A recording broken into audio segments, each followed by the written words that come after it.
KG আছে, 1 কেজির বেশি আছে, যার যতটুকু চায়। আবির ভাই, আপনার কি মনে হয় একটা মিষ্টি একা খাওয়া সম্ভব? আমি হচ্ছি মূলত মিষ্টি লাভার, তো চেষ্টা করে দেখি।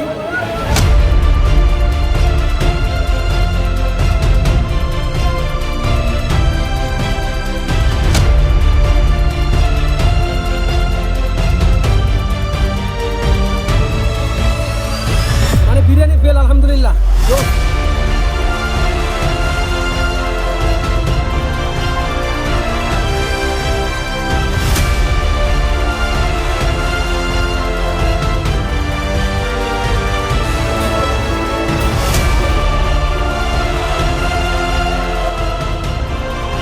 আলহামদুলিল্লাহ, ধন্যবাদ। হ্যাঁ, অসুবিধা নেই।